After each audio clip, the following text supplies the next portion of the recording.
What's going on, y'all? It's your boy BootStrapBilly, and today we're going to talk about how to use TJ Dillashaw's signature lunge. And you're probably wondering, how do you do this lunge in the first place? So it's just like any other lunge, and how you do lunges in this game is you hold L1 and then you flick the right or left stick in any direction, and then that'll move you forwards or backwards a couple of ranges. But with TJ Dillashaw's lunge, you have to use the left stick. It does not work with the right stick. And if you were in the same stance as your opponent, then you would hold L1 and then flick the left stick towards your opponent's lead hand. So in this example, Peter Yan's lead side, or his lead hand, is his left hand because that's in front. So I'm going to hold L1 and then flick the left stick towards that side, towards that lead side, and you get this signature lunge. If you and your opponent are in opposite stances, you need to flick it towards their rear side. So in this instance, it's still Peter Yan's left hand, but now he's switched stances. So now I am flicking the left stick towards his rear side, like that.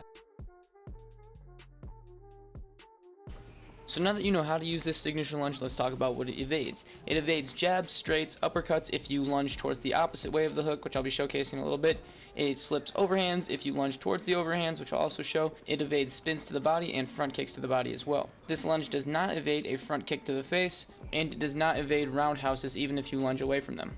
So if you want to slip a hook using TJ's signature lunge, you need to lunge away from the hook, meaning that if the hook is coming from Peter's left hand, then I would have to lunge away from it, so I'd have to lunge to his right. So this is like an example. So with this as an example, as you see, I lunged away from it, and therefore I dodged. I'll show you with the right hand as well. And I actually just discovered that you can't dodge rear hooks with this method. So you can evade lead hooks with this method if you lunge away from the hook, but you cannot evade rear hooks using this method. Now, if you want to slip an overhand with this signature lunge, it's the same as slipping an overhand with any other lunge. You lunge towards the overhand, so it looks like this, and then you get that nice angle on your opponent. Same thing for lead overhands. It doesn't give you quite the angle, but it's the same concept. You lunge towards the overhand. Now let's talk about the combinations that you can utilize off of this signature lunge. So there's two signature animations, or special animations you could call them, off of this lunge. There's one for the lead hook, like that. As you can see, that has a different animation than just a regular hook. And then also the jab has its own animation, which is a different animation than just a regular jab. I'll show that again. So pretty much any regular boxing or kickboxing combination works if it starts with a jab. For example, you could go jab straight to lead hook, like that. Jab straight to lead body hook. Jab rear uppercut hook. As you can see, basically all basic boxing combinations will work off of that jab, and some good kickboxing ones off of that jab are a jab straight to lead roundhouse and jab straight to lead body roundhouse. There's the body kick, and there's the head kick. I should mention that when you use this signature lunge, you are temporarily switching stances to southpaw. So the signature move out of this signature lunge is a lead hook, but remember that even if you start the lunge in orthodox, you will temporarily be in southpaw. So a lead hook from southpaw is L1 in triangle, whereas it would be a rear hook in orthodox. So keep in mind that when you are in that temporary southpaw state from this lunge, the lead hook that you want to throw, that signature lead hook, is going to be L1 in triangle, not L1 in square. As you'll notice, whenever I land that hook off of that signature lunge, it causes a full body hit stun, meaning that when your opponent is in that hit stun animation, they can't block, they can't strike, they can't do anything until the animation is done. So again, as you see, Peter Yan gets fully stunned, and he can't do anything there. Now you might be wondering, why does that hit stun matter? Well, it matters because it's important when it comes to trading punches. Let's say you throw the signature hook off of that signature lunge and your opponent throws a jab. You're going to trade those two punches, but when your hook lands, he's going to be stuck in that hit stun animation, thus he can't retaliate, he can't block, he can't do anything else, and you are not in a hit stun animation, so then you can launch off another hook, thus hitting him with two hooks, and he can do nothing to stop the second hook.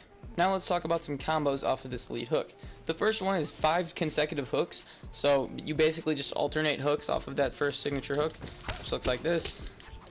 And yeah, you can throw 5 hooks. It's very spammy, and I wouldn't recommend throwing it very often because obviously if you throw 5 consecutive strikes, that makes you very easy to counter, but maybe you could throw that in once or twice just to break your opponent's block or to catch them off guard. Now this next combination might sound a little bit confusing because it's a lead hook to lead hook, if that makes sense. So you're going to throw the lead hook in that temporary southpaw stance, and then you're going to throw another lead hook, but when you throw that lead hook, you'll be back to orthodox, so that one is also square. So it looks like that. So as you can see, you're technically throwing 2 lead hooks in a row, so don't get it confused there. So this is a similar combination to the previous one. It's the same concept of just 5 consecutive hooks, except this involves some body work. So you're going to throw the first 3 of the 5 hooks to the head, and then the last 2 of the 5 hooks to the body. Looks like this. Looks just like that. I think that was actually 6 hooks. I may have just discovered a new combination. Another combo I like out of the signature lunge is a lead hook to rear hook to lead hook to rear uppercut. So it looks like this.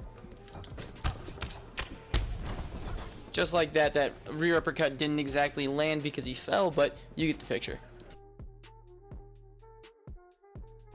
And one more thing before this video ends, I'm not sure if this movement is specific to TJ, but it doesn't work with other fighters, so I kind of assume so. It's weird though. So if you hold L1 and then flick the right stick forward, not the left stick, if you flick the left stick forward, that is what happens. You'll lunge forward, but if you hold L1 and then flick the right stick forward, he does this weird little like crouch teabag thing. I don't know what it is. And there, as far as I can tell, there are no chaining punches off it. There are no chaining kicks off of it. You can throw any strike you want out of it. I would recommend using this as just a way to disrupt your opponent's timing and kind of half-beat strike. So, you know, maybe before you throw that front kick, do that little teabag into it, and then throw the front kick. It'll just throw off your timing a little bit, switch things up, and make you more unpredictable. Like a good example of this would be jab your opponent while they're blocking, and then back off, hit them with that weird little teabag, and then into a head kick, and see if you can catch them off guard. Something like that is really how I would ideally use it, but you can use it however you want. The main thing that I would use it for though is just to disrupt your timing, or disrupt your opponent's timing rather, and to just make your own timing and your own combos unpredictable.